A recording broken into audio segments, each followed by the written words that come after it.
So, someone just asked me, how do you create a 3CX server? So I want to show you on how I did that. So all you have to do is just, so if you're already logged in, and if you don't, you can just register for free.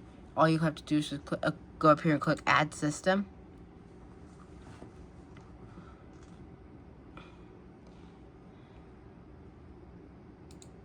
So I already deployed the 3CX for this account. So, and here's your, so I already created the 3CX thing. And let's go ahead and, hold on. So now I need to log in. And now I need to log in, which is secret. I'm gonna pause it. Okay, now I logged in. So you can also download, also install the 3CX app on your mobile device or iPad or phone, iPhone or Android, which I recommend iPhone. So right here, and here's your system information. So if you go down here to admin, you can go to your system information. So if you click on users, so right here, and here's your email, your extension number, your name, your department, DID, IP phone. So let's click my user, and right here, you can also click assign a DID number, which is your direct telephone number. And if you click on IP phone, so now I'm going to show you on how you configure your phone. So if you click configure a phone, you have to select what model you have. I recommend any model, like you can fly to it and just enter in any MAC address for the phone.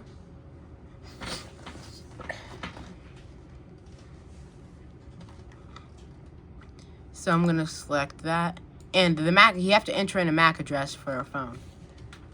So, for example, this Cisco 7945 right here. So as you can see where it says MAC address. So I'm gonna enter in that MAC address. Hold on a second. So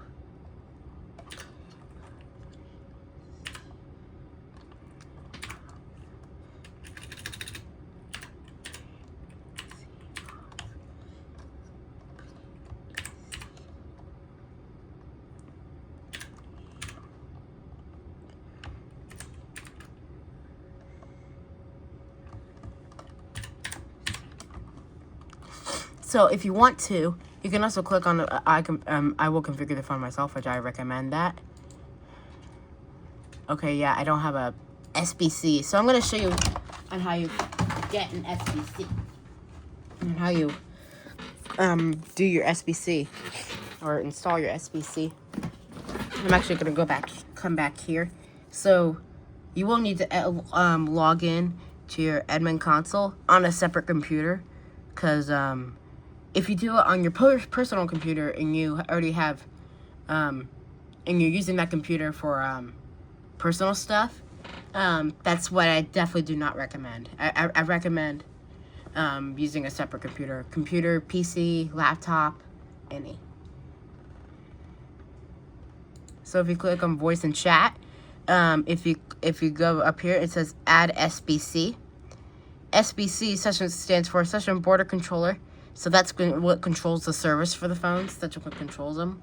And without it, your phones will not have service, and you will not be able to dial, place or receive calls. So I would recommend a Windows machine. All you have to do is just click on this link, and then you can install it. And I'm gonna quickly show you on how you do it. So when you click on the link,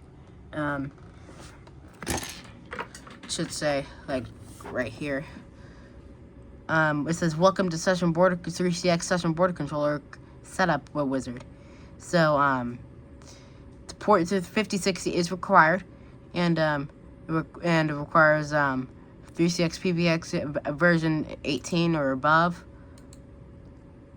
And if you have to accept the terms for the license agreement, and select your, and right here, and here's your, this is the really most important part. So as you can see, you will be needing your provisioning your provisioning credentials, which is the 3CX Cloud, and your enter the authentication ID. So this is what you're going to use. So if you click on that, and it will say ready to install, which I'm not going to do that at the moment.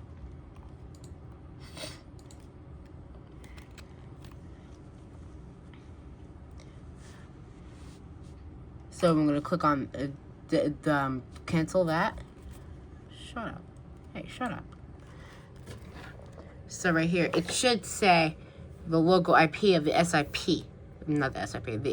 There should be, it should say the local IP of the session border controller, and the public IP, and the version on it.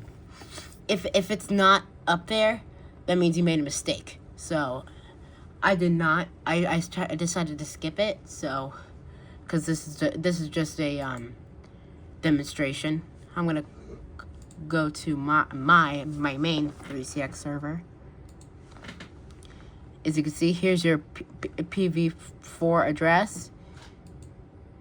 So now, I'm going to show you how you configure the phone. How you configure a phone. So basically, this can work on any phone. If you have like Mitel, ShoreTel, Yealink, Cisco. I definitely do not recommend Cisco, because I tried configuring this Cisco phone before and it did not work so well. So if you're connecting to like a landline or something like that, if you're connecting it to like a, for example, like a Grandstream modem or something like that, so you gotta go to your Wi-Fi client or your router's IP address or web interface. I'm actually going to log in, which is secret. So now I've logged in to my web interface, and if you have like Xfinity or like anything like that, you should go to the app or connect to the web interface. So on how you get to the web interface, you have to enter in the router's IP address, which should be on the bottom of it. So as you can see, I have a couple different things. So the ShoreTel IP480G, that is one of the phones. So what I'm gonna do is just click on View IP, and I'm just gonna go to SIP. I'm just gonna go to this one for example. I'm gonna click on that, and it should come up to a screen like this. So it's asking you for the username. So the admin. So it's the username is usually admin, no caps.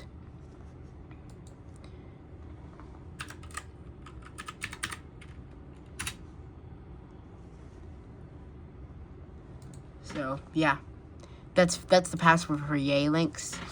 So it should come up to a screen like this. So what you're gonna do is you want to go to account. As you can see, I already have it registered. So display name is your extension number. Register name is your, I think that's your authentication ID. Username is your extension number, and the password is going to be your authentication password. And the SIP server host is going to be your 3CX server cloud, which is looks like something like this, which you cannot hack into me. So if you try, you won't be able to. So the port is 5060. That's for all 3CX servers, and you can also enable. You have to enable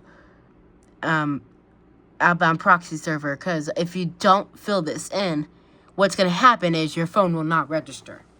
And that's going to be a problem for you. So your outbound proxy server is going to be your SBC IP address. And the port is 5060. Then you click confirm, and then it should automatically register and restart the phone. So that's how you configure the phone.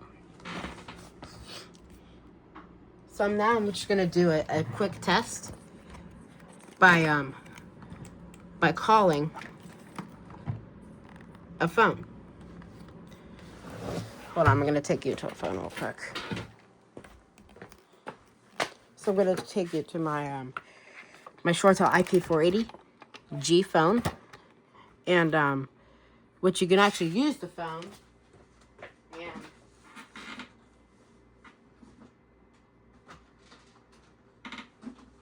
No outbound. So you can also receive and make calls.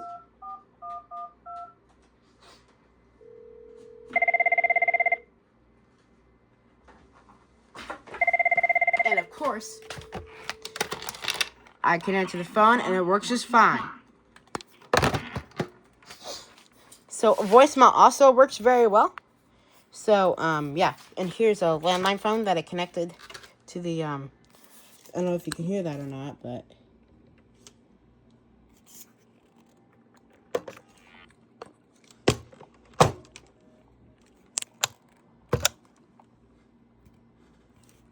I don't know if you can hear that, but that's your dial tone.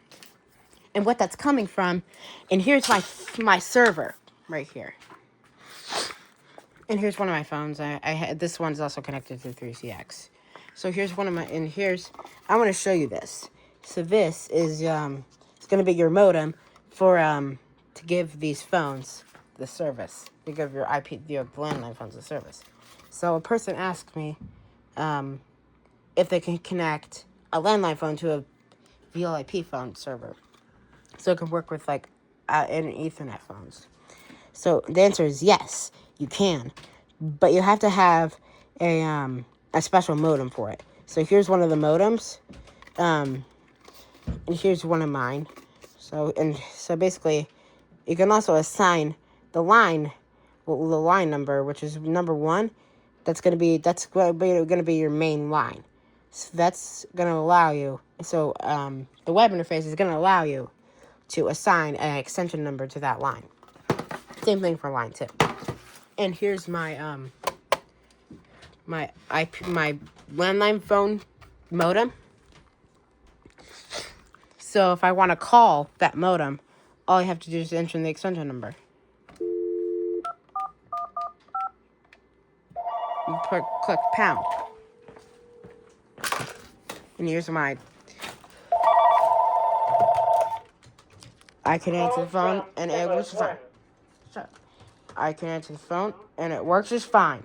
I don't know if you can hear that, but it works.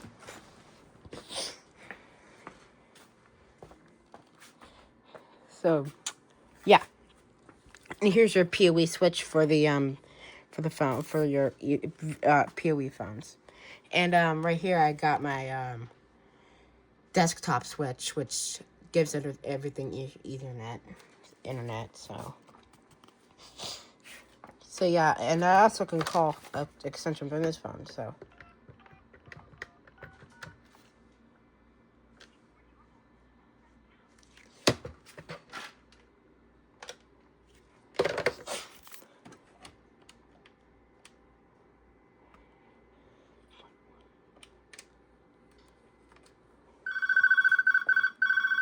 This phone is ringing.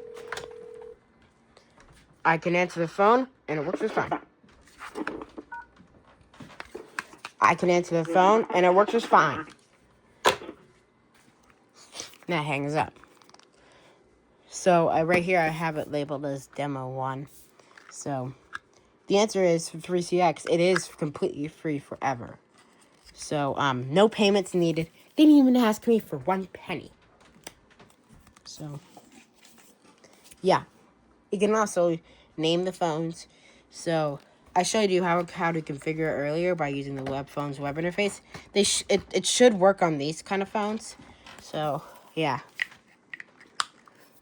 So, yeah, that's my video. Always stay tuned. And as always, peace out.